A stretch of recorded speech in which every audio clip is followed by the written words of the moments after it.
Hello, and welcome to The Loop. I'm Dave Rose. And I'm Erin McBride.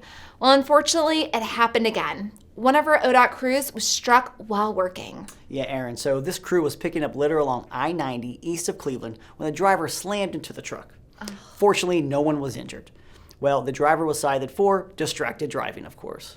Please slow down, move over for all roadside workers, and also drop the distractions while on the road. It's pretty simple. Well, last week was big for DriveOhio.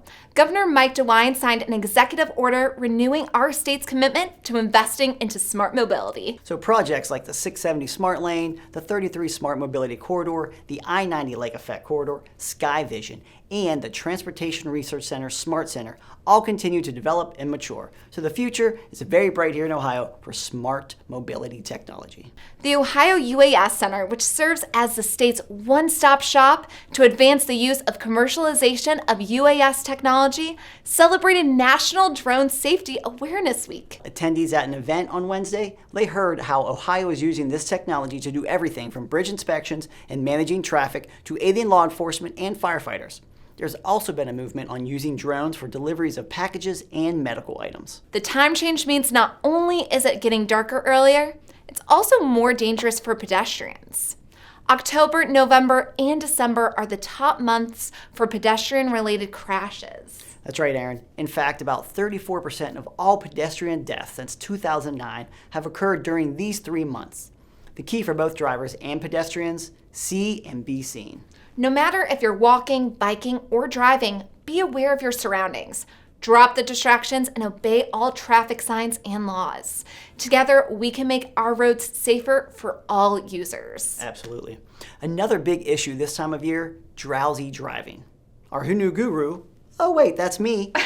I lay down the facts.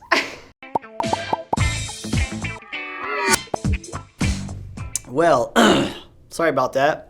According to National Sleep Foundation, about half of all drivers in the U.S. admit to consistently getting behind the wheel while drowsy. 4 in 10 say they've actually fallen asleep while driving, with 2 in 10 admitting it has happened within the last year. Oh, and check this out.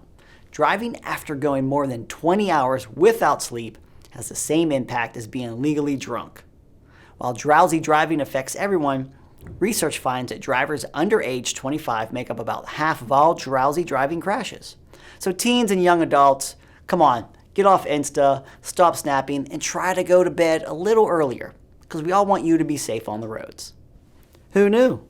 Man, that guy's really good, right? I know, who knew, right? Yeah, who knew? I don't know. Anyways, get more news online at transportation.ohio.gov. Follow us on all our social media, and we always love to hear your story ideas and feedback at loop@dot.ohio.gov. And please keep sending us great videos just like this one from District 9's Halloween Dress Up for Charity.